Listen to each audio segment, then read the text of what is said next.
Well, good afternoon, everyone. I would like to introduce you today the speaker, Jorik from the group. So Jorik, you study here for your bachelor and master in 2005 and 2011. And then you went to Amo for your PhD, and then 2016 or so, and then you went to US to Stanford for your postdoc. You come back to Netherlands for as assistant professor now, but also later as an associate professor in UvA. You have when I see the papers, amazing applications, and also great learned. I think we met around end of 2011 when I was at that time started as a new PhD student with Misha in the AMO. Yeah. But then I moved away to Japan. But it's very nice. I will across again. Yes, I suddenly ran into you at Veldhoven, and I had to think, like, wait, what is this? Yeah. Great. Now, applause yours. Okay. Yes. Thank you very much. Very happy to be here. I ran into Peter in the hallway. It's good to know that at least I'm more famous by name than face.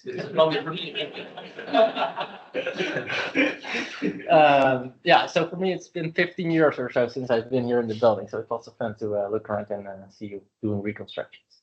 Okay, today I'll tell you about part of our research program that we're running, and the title is Exciton resonance tuning in atomically thin metasurfaces. So I'll start with a little bit of motivation. And so let's see if this works.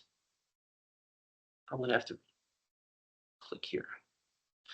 I used to like to start by showing you some contrast. So what you're seeing here is one of the first computers, and this was the size of a room, and it could do very simple calculations only. And in fact, you needed 2 people to operate it. And if you compare that to electronics nowadays, you can see there's a giant contrast, and we have gone through a process of miniaturization and optimization. Oops. If you compare that to optical elements, on the other hand, you can see that most of our optics is still quite bulky. In fact, the lenses that we have in our lab are typically a few millimeters or up to a centimeter in cross-section. And so they really have not gone through this tremendous process of miniaturization and optimization. Okay, so over the past decade or so, there's been a very interesting development where we would like to go from this is the cross-section of the lens of a bulk piece of glass that is basically a lens, to a nano coating that can somehow miraculously do the same job. Yeah? And so we can replace them with these nano pattern coatings. The optical functionality is imprinted in the nanoscale of these surfaces. And this is what we call a metasurface. And so resonant metasurfaces use the fact that light can have a very strong interaction, for example, with the 3 electrons in a metal nanoparticle. So you can store energy in the nanoscale, and as it is re-radiated, you can very nicely tune the phase and the amplitude by playing with the geometry. So this example is one of the first papers on the metasurfaces. These are gold little particles, and through their shape and size and exact geometry, you can very accurately tune the light matter interaction, and there's also the phase delay. This is essentially what the lens does. Now, quite soon it was realized that metals, of course, in fact, some of you warned me when I started doing my PhD in AMO. He said, careful, Albert is working with metal nanoparticles, but they also absorb light. I strongly remember. So 3 years later or so, the field also realized we can be better off if we start using dielectric nanoparticles or semiconductors that very weakly absorb. And so here you go from a plasmon resonance, so a free electron oscillation, to a me resonance, where light is effectively internally trapped inside a particle before it comes back out. And this can inherently be lossless. And here you see an example of one of the first papers that demonstrated this. These are little beams of silicon, so nanoscale wires that are patterned in a very specific order. And what this does is it actually works as a lens. You can see an image of the focal spot. And so these metasurfaces now have gone through a lot of development, even since the 10 years of their first demonstrations. And now metasurfaces can be used to make multifunctional optical elements. They can be very efficient. And in fact, to a level where Apple now starts to sign the first contract with some of the companies called MetaLens to start replacing the bulk lens that sticks out of your phone by flat metal lenses. So what is the problem? Well, there's also many applications upcoming where these where you want to manipulate and do something with light dynamically. And these structures, you make them in the clean room through lithography, and the functionality is imprinted in the nanoscale geometry, which you cannot change afterwards.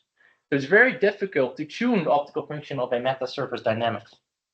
So what we would really like to have here is maybe a third type of resonance, in addition to the plasmon and the me, that can be very strongly tunable. And this is, in fact, where 2D materials can come in. And so around 2017 or so, it was realized that if you take a monolayer, in this case tungsten disulfide, so this is a 2D semiconductor from the transition metal dichalcogenides family, and you play with the carrier density, in this case it's done with a backgate. Here they measure the reflectance of this sample, and through a reverse analysis, they figure out what was the refractive index of that material as a function of voltage. And there's something very interesting here. Here's a real part of the refractive index, and the imaginary part is a function of energy. And there's a very big wiggle here and a very big peak in absorption. And this is where you resonantly excite and generate excitons in the material. And due to the quantum confinement in these materials, these excitons have a binding energy of about half an electron volt, so you can even see them at room temperature. And the miraculous thing is, they're very, very sensitive to everything you do with them, because all the atoms are at the surface. So this is a device physicist's worst nightmare, but at the same time, you can see that the refractive index is now very tunable through the gate voltage. And this is something you can never really do with silicon or metals. And so this opens up a very interesting opportunity for us, and to figure out, can we use these excitons as sort of a resonant light matter interaction that is tunable. Now let me give a tiny bit of background on this. So if you illuminate these samples with white lights, you would see a peak in the reflection. In fact, let me show you directly. Yeah. And so what you're doing is you're generating or creating electron and hole pairs that then will also recombine and then will re-emit a photon. And the excitonic light matter interaction is inherently one of the strongest light matter interactions available to us. And that's also what you see here in this reflection spectra. And this is a function of wavelength. You can see there's sort of the background slope where the band gap is roughly here. And then there's two peaks, one tiny one and one giant one. And these are two exciton transitions. So this is in literature referred to as the A exciton, and this is the B exciton. And the bit difference is due to the spin orbit coupling. So the valence band is actually spin split. And the fact that you see this giant peak here is very interesting to us, because this reminds us of a resonant light matter interaction that we typically see from a nanoparticle. Now, the question is, can we use this, for example, hook it up such that we can control the carrier density through a backgate? And could we turn this reflection peak completely on and off and then use that to make dynamical optical elements? Okay, so this is the question we're going to try to answer. Can we use this excitonic light scattering as a new resonant light matter interaction to make a tunable flat optical elements? And more fundamentally, how does the function of such a metasurface, if you start to make it out of these 2D materials, how does it depend on the fundamental processes, such as the decay rates of the excitons? Yeah? Because they are not long-lived states, for example. Okay, so I'm going to go over three parts. The first is to answer that fundamental question first. We're going to look at a model system, which is a lens made out of a 2D material, and study how well it works and how does it relate to the fundamental properties of the exciton. And then after, I will show you two examples of how we actually start to use the tuning of the exciton through electrical contacts to actually make dynamic optical elements. Okay, so we'll start with the first. And so here, I want to start with an overview that many of us that are working in sort of 2D material science have to make. Because like graphene, this is typically discovered when people start to play with Scotch tape, or basically a tape, and peel down a bulk crystal until you get to the monolayer regime. And here the problem is every time you peel a little bit, the crystal also fractures. So typically the resulting flake that you have is super tiny. Maybe if you're lucky and scaled, then it can be a few tens of microns. So this is of course a problem if you try to use this for devices that I'm proposing. And so here you see a photoluminescence spectrum as a function of energy for such exfoliated tungsten disulfide. And the better the material quality, the narrower the transition, because that means you have less inhomogeneous broadening. And in this case, typically we find that it's about 24 millielectron volts. Now, if you want to work with large samples, what you can do is go online and pay $800 or so, and then you can get a centimeter squared of tungsten disulfide monolayer, and that is grown through chemical vapor deposition. But the quality is much lower because you have many grain boundaries and also lots of defects, and that translates into a very large line width factor. Yeah?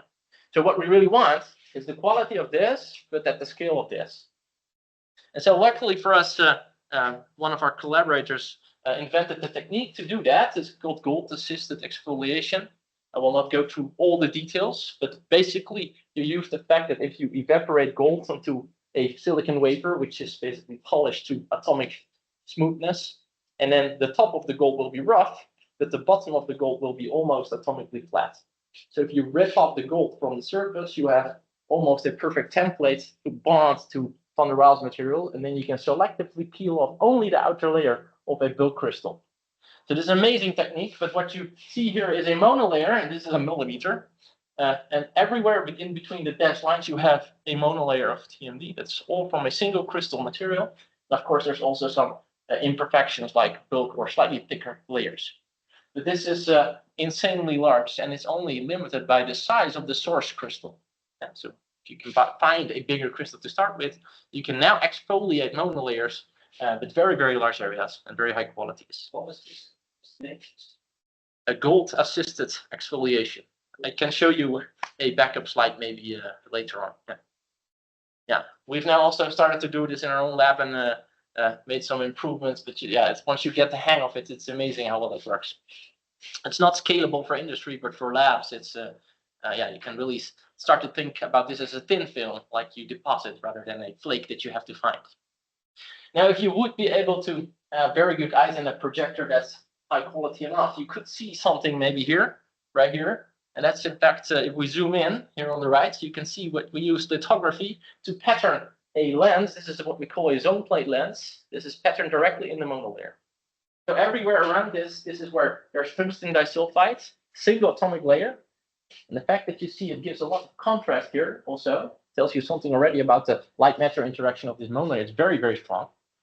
And then here we have alternating green where the material is present, or it's etched away and you expose the bare sapphire substrate. So the design is very simple. It's based on what people use in X-ray synchrotrons. It's called the Fresnel zone plate. And this is what we call a diffractive optical element. Yeah? And so the first question, of course, is does this actually work as a lens? Because the cross section, if you would go through this thing, it's only 6 angstroms thick, right? And at the same time, it's this one is about 500 microns in diameter. So to figure that out, what we do is so we come in with a tunable laser light from the bottom. We illuminate the sample from the back with collimated light. And if this works as a lens, there should be a focal point formed here above.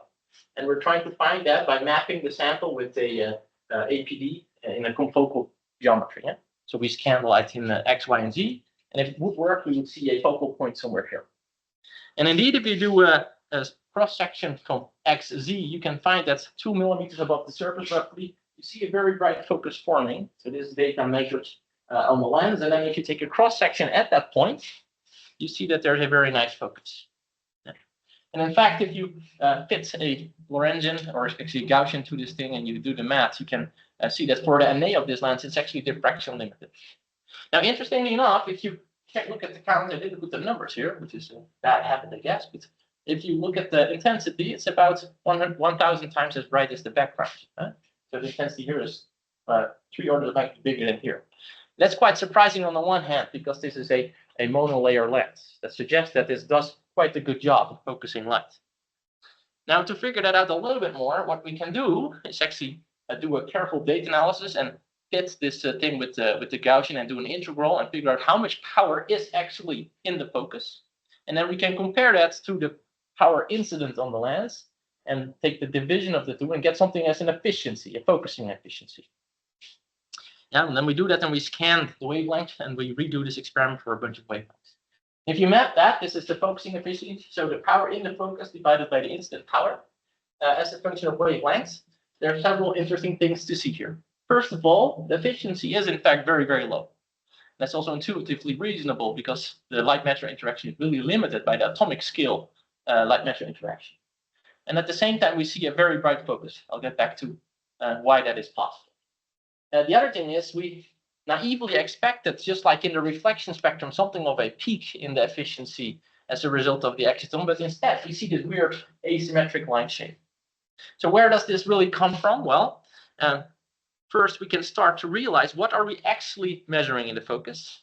And in the focus, you'll have two contributions. This is my cross-section of the lens. And then here you have the direct transmission, which is probably 97% of the light is directly transmitted. And then the second contribution, you collect the scattered light from all these little rings. So you use little dipoles, you polarize the material, and they all scatter, but they're now patterned in the geometry such that they interfere in the far fields.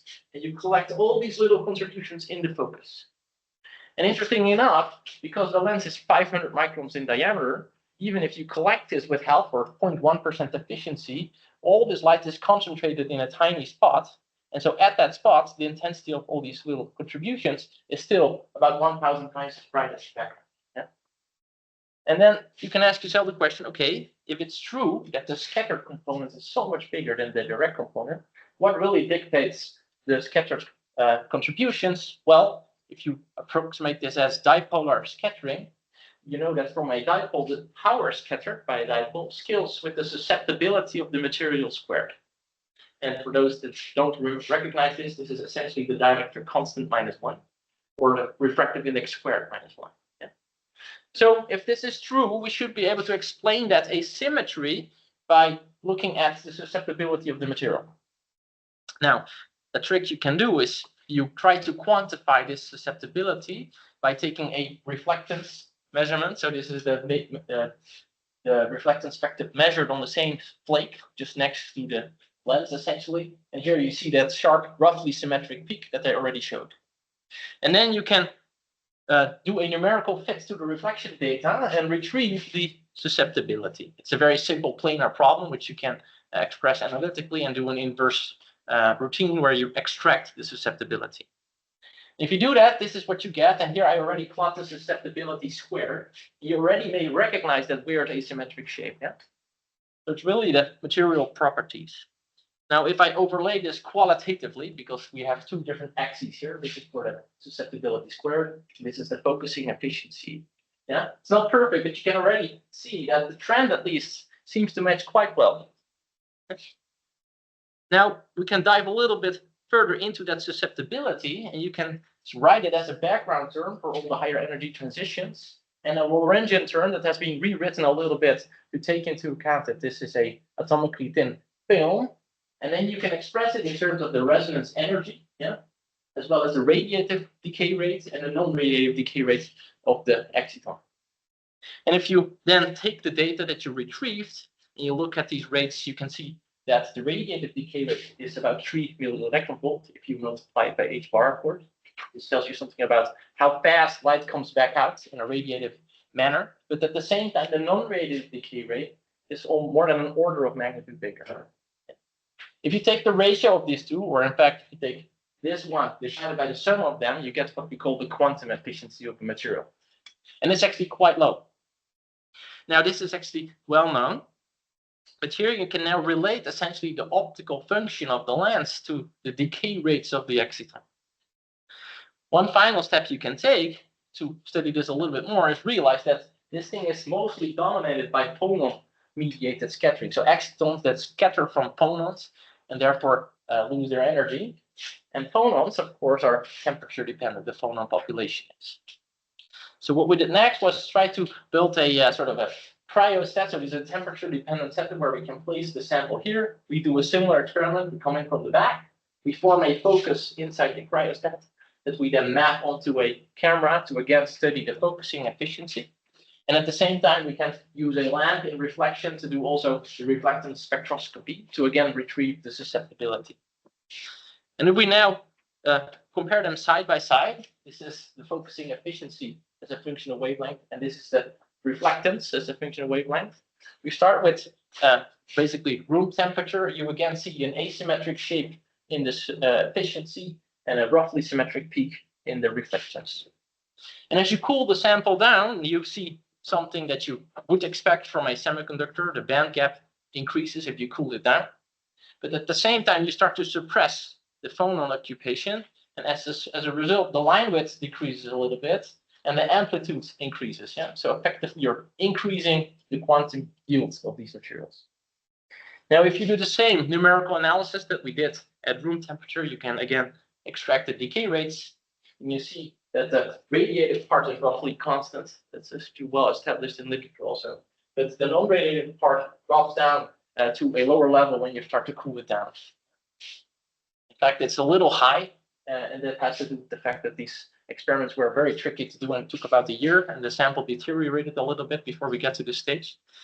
So if you would redo it and do it better, you would be able, in supreme quality materials that are also encapsulated, you can get the radiative, non-radiative decay lower than the radiative decay and really boost up that quantum. Okay, so what does this tell us? Well, how do the metasurface functionality depend on the excitonic decay rates? Well, we now learned that the spectral line shape that scales really with the susceptibility. So with that in mind, you can already do better predictions of what such an efficiency spectrum would look like. And fundamentally, it's really a competition between the radiative and the non-radiative decay rate of the exciton. So if you would be able to push this material to the radiative limit where this is the dominant one, you would be able to get very efficient monolayer reflections. There's, in fact, this was triggered by a paper in literature where they showed that one monolayer that's encapsulated that is in that limit could, in fact, reflect about 80%. Okay, so I have shown you what the impact is of the exciton decay rates on the optical function and what the underlying fundamental mechanisms are. Now let's see if we can do what we would like to do and now make it electrically switchable. So what we do is we try to mimic this cartoon here. We try to make a similar lens, and then we hook up electrodes where we can change the carrier density. But of course, this is a very large area optical element, and it's very difficult to do solid-state gating on large elements. So we play a trick that we stole from chemistry. We do ion liquid gating that you, of course, know a lot about. So this is my physics perspective on ion liquid gating. I learned there's lots of delicacies. But what you do is you make the pattern that you want to gate. This can be very large if you like. Hook them up with an electrode, and then you have a reference electrode that in a solid state gate is sitting right on top. And then the field lines between the two materials basically start and end. But now you take the parallel plate capacitor and put the capacitor on the side. This is a terrible thing to do if you don't do anything else because your capacitance is basically zero. But if you now encapsulate it with what we call an ionic liquid, so this is a combination of positively charged ions and negatively charged ions, then what you can do is apply a gate voltage. In this case, we're injecting electrons in the 2D material. And this, of course, sets up a very energetically unfavorable scenario where there's lots of potential energy. But very quickly, one of the positive ions can sit directly on top and screen it very efficiently. So then you have a neutral pair, and then you can inject the next electron.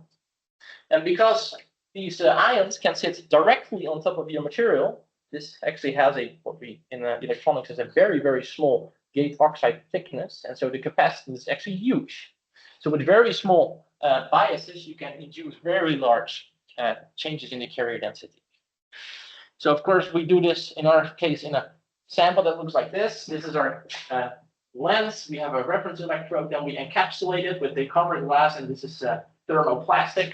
And then we fill it with ionic liquids, and then we encapsulate it also from the sides. And then there's electrode running to the side where we can also wire bond to material to drive the circuit essentially.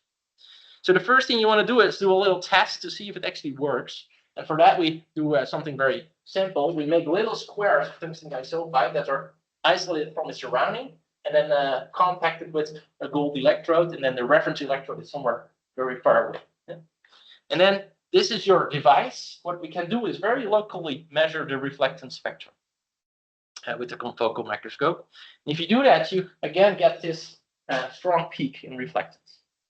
Now, as we inject electrons by using a gate bias or gate voltage of about 3 volts, you can see that the reflectance peak completely disappears. There's a little shoulder here to the side. This is in fact light scattering by gold trions. These are charged excitons, but they mostly decay non-radiatively, so they show up as a very dim shoulder. This suggests that you can turn this transition completely on and off, Yeah? And of course, you have to check if it's reversible, so you can do it a bunch of times. And each time it goes away, comes back, goes away, comes back. There's really an electrically tunable refractive index or an electrically controlled resonant light matter interaction. Now, if this seems to work, we then fabricate the lens. This is in fact a little bigger one. It's 1 millimeter in size. And then you have this gold electrode running around, and there's, if you can see it, there's these gold electrodes running all the way inward to connect all these little concentric rings.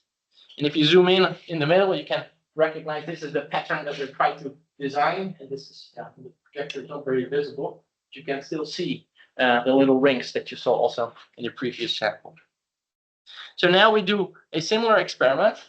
And in fact, we measure the focusing efficiency. I don't have to remind you where the shape comes from, but we again see this asymmetry. Now, if you pay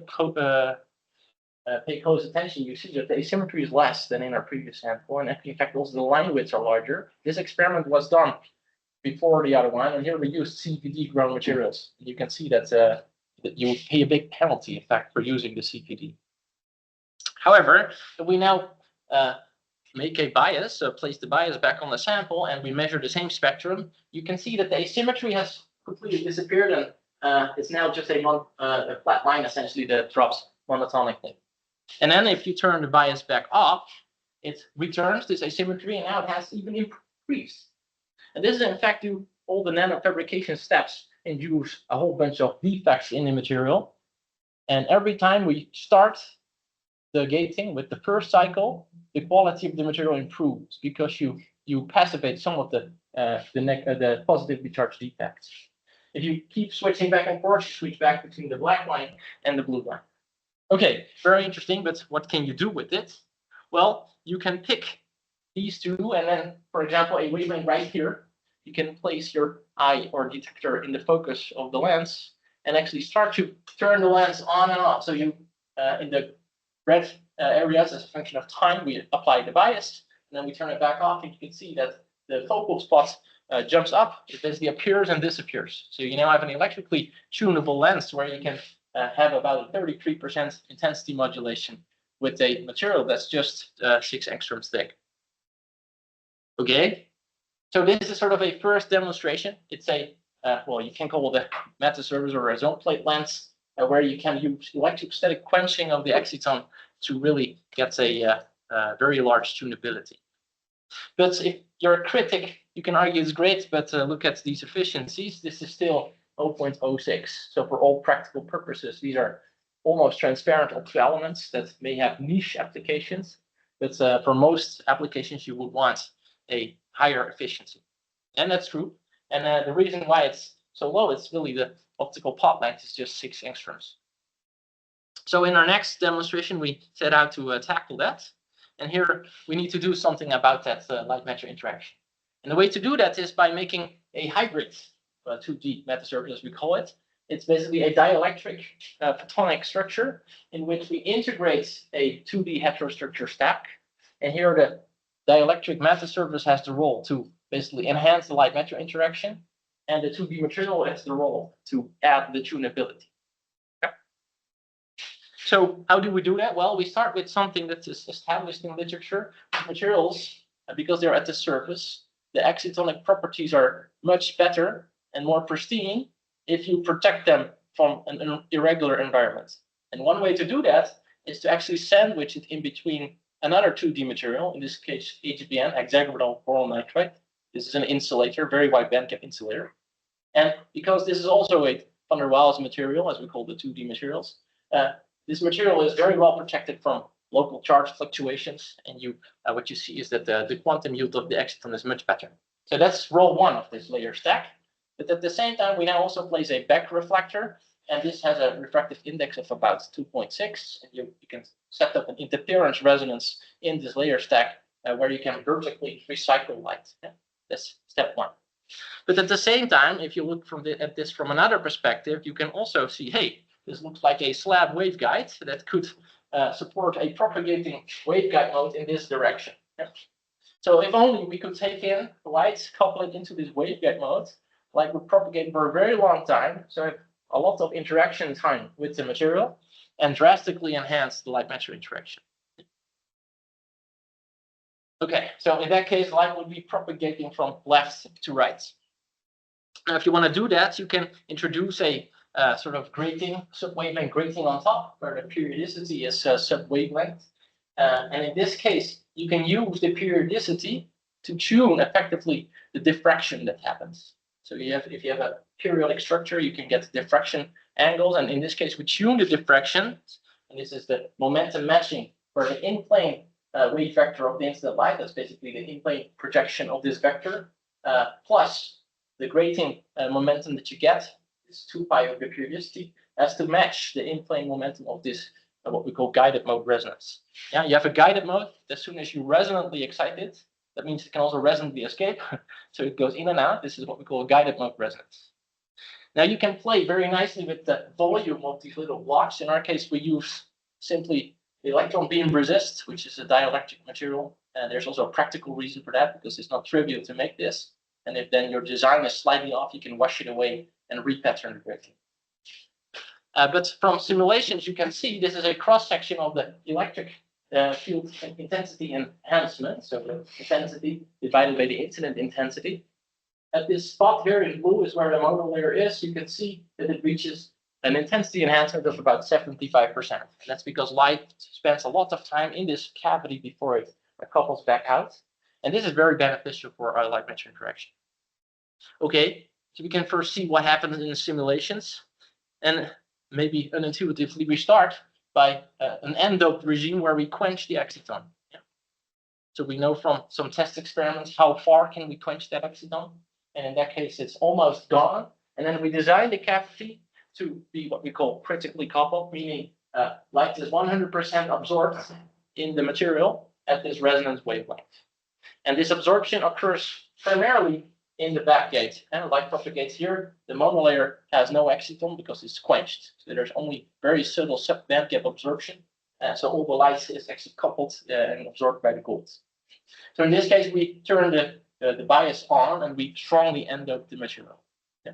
And so in this case, there's no reflection. And in order to get this to zero, for the specialists, you have to play with the size of the unit cell here, such that you tune the coupling rate into the cavity. And you want it to match the absorption rate. If it's exactly matched, you get zero reflectivity.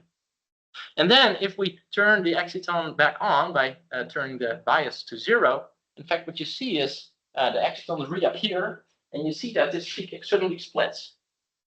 So here in the intrinsic regime, what you actually get is strong coupling between this photonic mode and the exciton.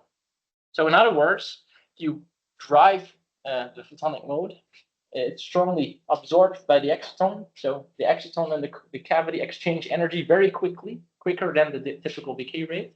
And so what you get is Rabi splitting. Now, from a engineering perspective, you can argue, okay, this is interesting because you have a signal that's almost zero and a signal that's actually up to 20%. And if you divide something by zero, you get the very large modulation depth. So this is the modulation depth. It's almost 25 decibels. That's actually very, very high compared to initial attempts where people try to place monolayers on, for example, a plasmonic resonator. But of course, this is just simulations. So the next challenge was to fabricate it. And so we start by making these back reflectors and a ground electrode in the clean room. So these are just gold patterns. It's very simple. And then we use deterministic stamping to make this layer stack. So the challenge is first to find exactly the right thickness HBM. There's a few tricks to do that. And then we use essentially a rubber stamp. It's PDMS, a flexible material. You can pick up these 2D material, and if you play with the temperature a little bit, you can also drop them back off. And you place them back on the gate electrode. And on top of that, we then stack the monolayer TMD. And this is a bit of a tricky business because this is the monolayer plane. But sometimes you also transfer bulk pieces that are in the vicinity. So you have to be a little careful. And then we stack on that the top HBM. And then this is essentially your active area. And you can see this thing is lying on top of the gate electrode, but there's HBM, which is a very good insulator. So there's no electrical contact. And it's touching the ground electrode here. That's actually what you use to do the gate. And then finally, you have this stack. You can go in the clean room and fabricate the grating on top. So the grating is everywhere here. And then this is what we call the active area of the device. Now this is all done with that classic exfoliation, and indeed you can see the typical device size is a few tens of microns. Now you don't see the grating because it's sub-wavelength, so one way to check it out is to do a little bit of AFM, so atomic force microscopy. And here you can see a height map of this little square, and indeed it's exactly the height that you expect. So we now have this layer stack. It's essentially a device, but I would call this a nanophotonic device because there's also electrodes. And now we want to see if it actually works the way we want. And to do that, we want to retrieve the dispersion diagrams that we have. And the first thing what you can do is take a reflection measurement, but not to integrate over all angles, but in fact you look at the back focal plane, as we say, and do Fourier imaging. You can see under what angles is light actually reflected. And if you would be able to take a picture of the backside of your microscope objective, then this is what you would get, for example. And here you have Kx, so this is the in-plane momentum in the x direction. This is Ky in the y direction. And we normalize it to K0, that's the wave vector of the incident light. And so this is basically the numerical aperture of your objective. Yeah? So if it's very intense in the middle, that means light reflects mostly straight up. If it's very intense on the sides, that means the reflection is very large for large angles of incidence. Yeah? Now we have a one deep dimensional periodic system. That means in one of these axes is quite boring. So what we're doing is we take a cross section and we integrate over a very narrow region. Here in x, so we get the Kx dependent, and then we scan the wavelength. And so what you're doing is you're effectively mapping the photonic band structure. So here's Kx minus 0. So this is just the angle of incidence. If you go in with a specific angle of incidence, you get here for this photon energy 0 reflection, and then as you change the angle of incidence, it goes very high, and in this case, it's a metric structure. Now, this profile was measured when we quenched the exciton. So for this case, for 25 volts. And you can see that in this solid state gating, you need much higher voltages. And you can see that there's two dips, two absorption dips, where the reflection goes to 0. This is the right, the mode propagating to the right. This is the mode propagating to the left. Yeah? So two photonic branches. Now, as you turn the bias off, and in fact, we use the opposite polarity to compensate for some of the intrinsic defects. They are typically endo, these materials. What you see is that in the band structure, there's actually a gap opening up here at the exciton energy. This is indeed due to the strong coupling between the exciton. Yeah? So we can now take a cross section here at K0. So this is the normal incidence reflection spectrum. If you take this one, and if you retrieve it, you indeed get for the strongly quenched state a dip that's almost 0. It's not perfect. And as you now turn the exciton back on, you indeed see the anti-crossing between these two. And the beauty of this is all done at room temperature. So there's significant studies done on TMDs and look at strong coupling, but it's typically all done at 4 kelvins, where the exciton line width is very, very narrow. And so in this case, if you extract the Rabi splitting, which is the distance between these peaks, it's actually strong coupling at room temperature. Now, finally, for the modulation, you can take the ratio. It's less than in the experiment, and that's mostly because this peak doesn't go all the way to 0. You still have a 10 dB modulation simply by turning the exciton on and off in such a metasurface. Now, of course, from an interesting perspective, you can also continuously tune from one to the other. So here you can see color-coded from plus 20 to minus 20 volts. You can see that it nicely gradually goes from a single dip to a double dip scenario. And if you actually fit these things numerically, I'm going to skip all the details. There's lots of parameters in the fit, of course, in the geometry, in the intrinsic line widths, but you can retrieve all these parameters from test experiments. You can actually get the exciton decay rate. This is the total decay rate as a function of gate voltage. And if you're below this line, you're in the strong coupling regime. So if you don't quench the exciton, yeah, it has a long-lived state, relatively long-lived. Then you see strong coupling. And as you ramp up the voltage, you basically increase the exciton-electron scattering. So you quench the exciton, you see that you go out of this strong coupling regime. And right here, you only have the photonic mode left. Okay, so let me summarize, saying, hey, we show you that you can make optical elements out of single layers of atoms. There's very interesting physics behind it and how this optical function depends on the decay rates, which we map using temperatures. And then I showed you two examples of how we can do electrical tuning of a lens or even high efficiency modulation of free space light using these hybrid structures. Before I close, I would like to thank primarily Ludovica, Tom, and Thomas that did this work, most of this work. Here are the reference to the relevant papers and then our collaborators at Stanford that make this happen. Thank you for your attention.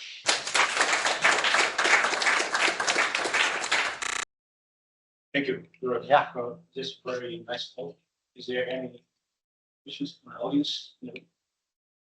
The last part of your talk, it reminds me of an actual polarity. Yeah. But you're not using that word, so Yeah. a wrong picture. Or... No, it's terminology. You can call it this is definitely an exciton polariton. So I think people start using the polariton, depends on whether you're a purist or not. But as soon as you reach the strong coupling regime, then people tend to definitely call the exciton polariton. Yeah, very true. But these are mostly studied in sort of planar cavities where people look like this in a Fabry-Pérot cavity. And then that's it. Yeah, yeah. This is exactly the same. Yeah. So the X-ray dog plates that you they work like amplitude modulating. Yeah. 0 and 1. Yeah. And in your case, you're also dwarfs. Yeah. What's You mean the contribution or the impact of absorption? Let me see. When we started working, this is the work I did myself before I came back here. And our design was based on the zone plate configuration. And the reason why zone plates are used in X-rays, of course, at X-rays energies, all dielectrics have an index of 1. So you cannot bend X-rays. You can only diffract them with opaque materials. So if you want to focus X-ray light, you block some of it by putting chromium, thin layer of chromium. And then you transmit the rings that have the specific distance towards the optical axis. So the way you design this is you say, hey, this is where I want my focal point to be. This is on the optical axis. And then as you go radially outwards, the path length towards this point slowly increases. And as soon as this path length is half a wavelength longer than the center part, then it will start to interfere destructively at the focal point. So you can block it.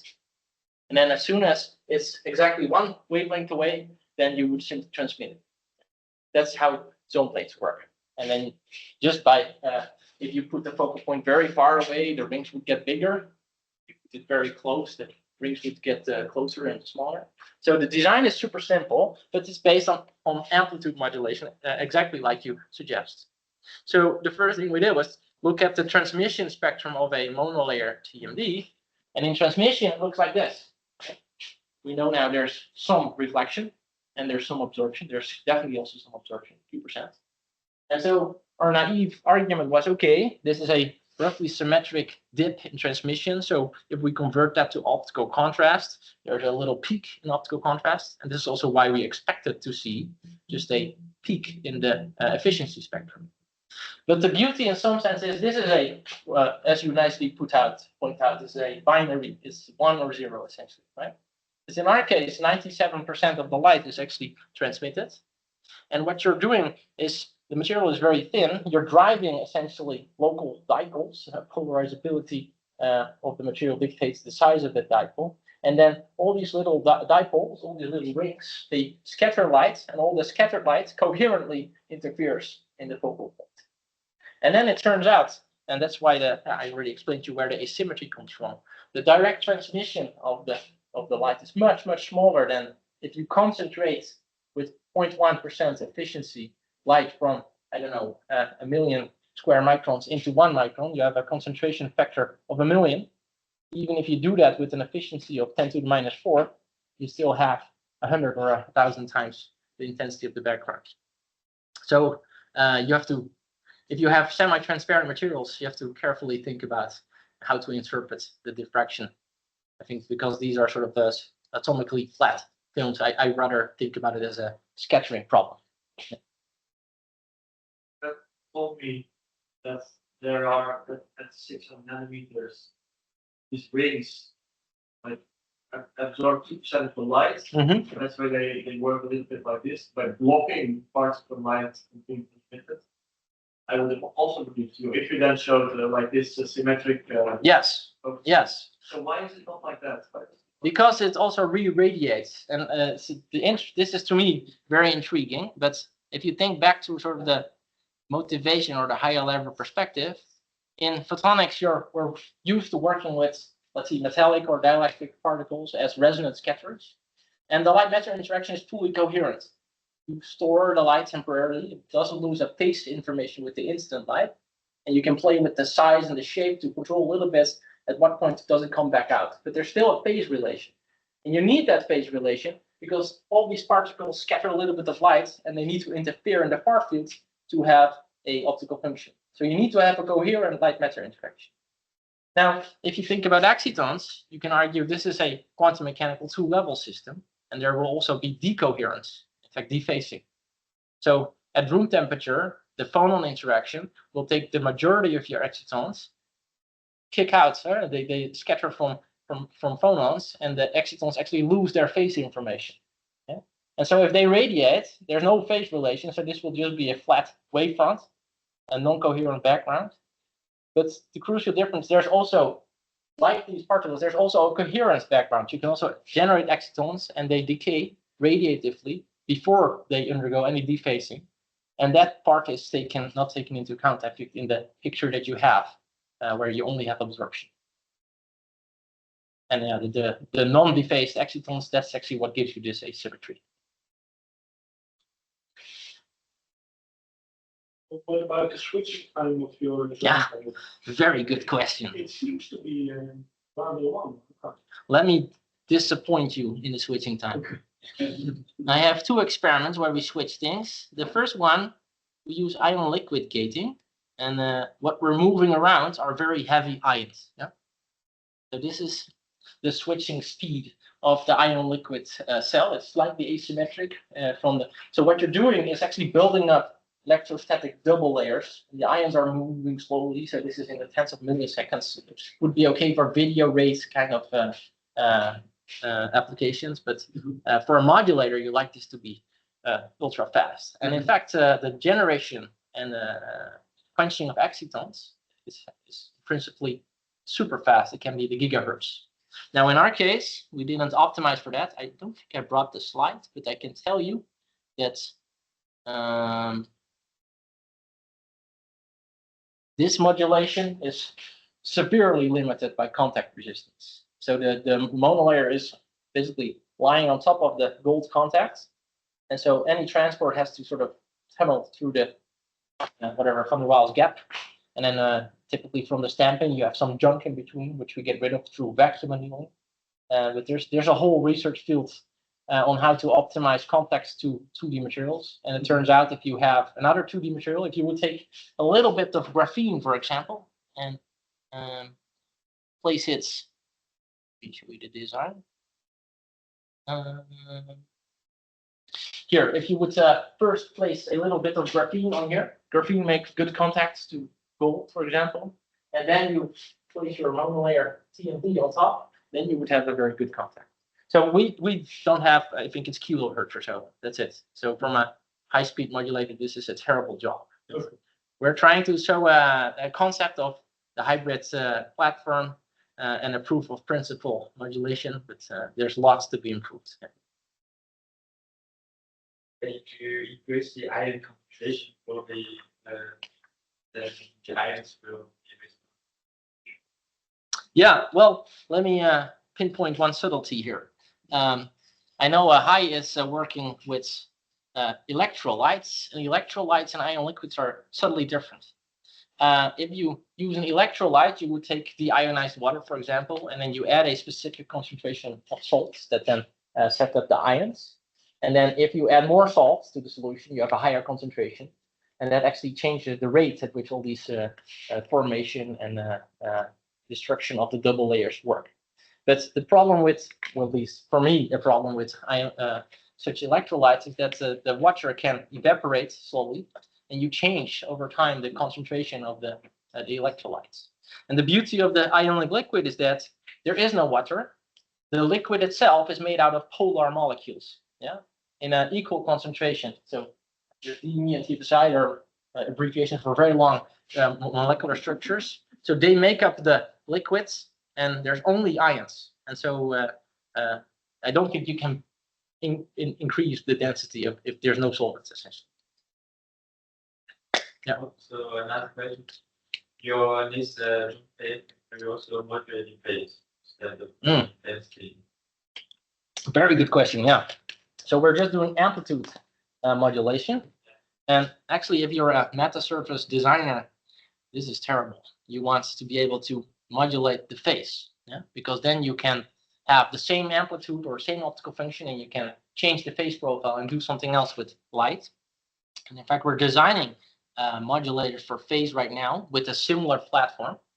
Because if you look at just the monolayer itself, if you would only take a floating monolayer in vacuum, and you would calculate or measure the phase of the reflected light, you can retrieve it from the susceptibility plot in the complex plane. So this is essentially the refractive index of this material with an epsilon plotted. Here's the real part, so roughly said, the real part of the refractive index. This is the imaginary part, which represents the absorption. And a typical semiconductor, like silicon, if you go from the blue, this is the blue data point at 450 nanometers, you have a high refractive index and lots of absorption because you interband transitions.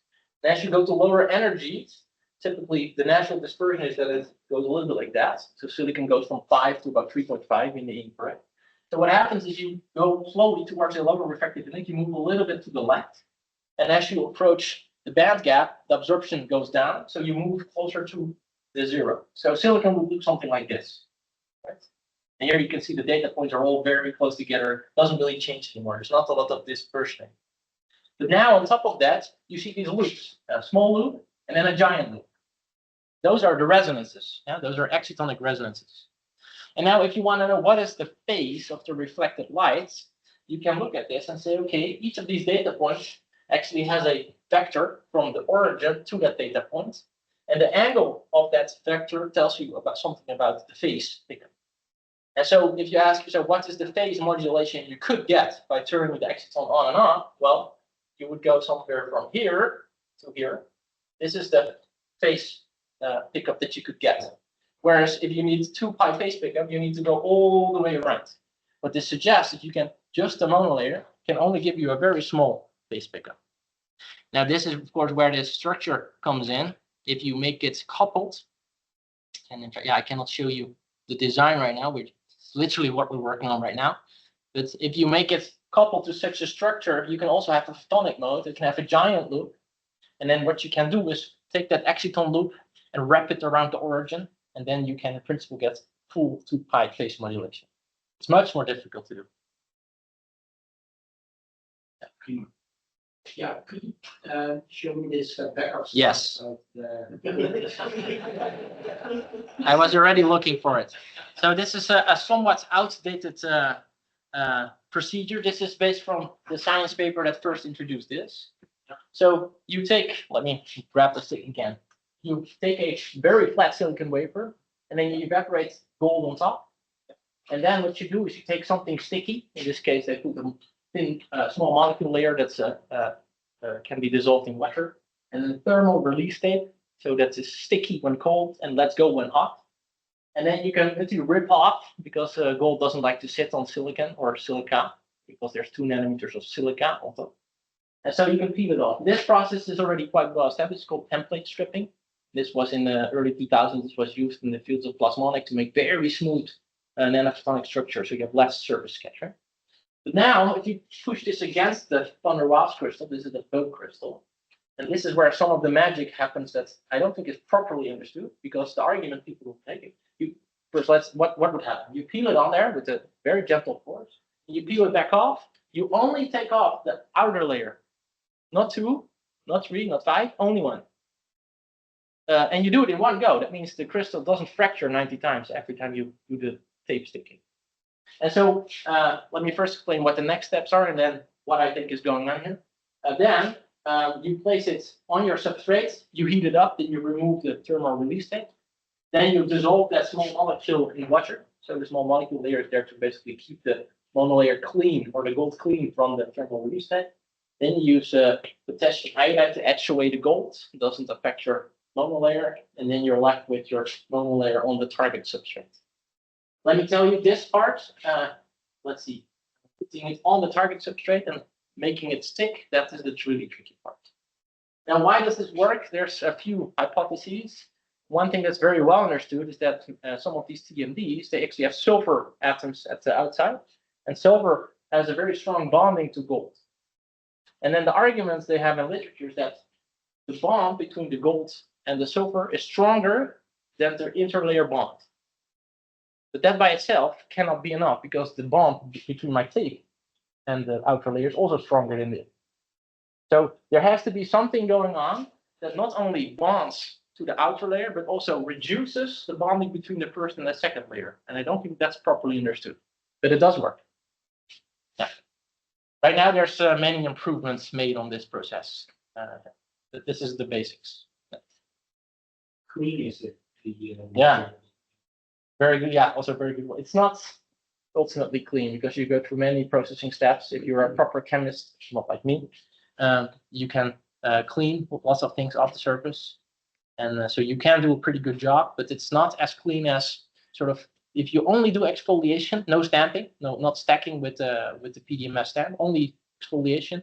In a glove box, you can get in principle very pristine material. So if you look at quantum properties of let's say twistronics, it has to be very clean. Otherwise, there's no the electronic wafers have to overlap. Otherwise, you don't see coupling between each other. This is not clean enough for that. So I would like to give a chance also to the online audience. Do you have any questions there? Hi.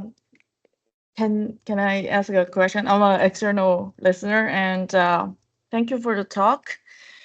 I find it very interesting that in the second paper that you explained that when you tune the non-radiative decay with gating, and I wonder why when it's n-doped and p-doped situation, the non-radiative decay behaves differently. Is it purely because of the effective masses of electrons and holes, or there are more phenomenon acts upon this? Yeah, very good asymmetric. Question. Yeah, very good question. Let's see. In principle, if a material, if you talk about a transistor, you would try to send current through this material, then you can change the current running through the transistor by changing the carrier density. And so if you inject lots of electrons, you see an exponential increase in the current density.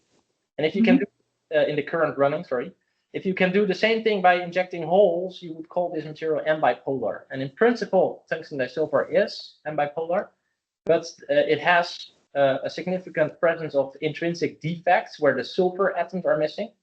That's sort of the most common defect. And this leaves behind an electron. So, but if you buy a crystal, it's typically the n-doped. And so what you're seeing in our case, in this paper that you're referring to, let me pull it back. This is this one. And when we're gating minus 25 volts, we're only injecting a few holes. The charge neutrality point, meaning where the injected holes compensate the intrinsic electrons that are already there, is somewhere at minus 20. So if you would keep going, somewhere probably minus 50 or so, you should see it go back up again. Yeah, that's where the asymmetry comes from. Okay, thank you. Okay, with that, I would like to conclude the session. Yeah, Let's just thanks. thank you, Jorik, again.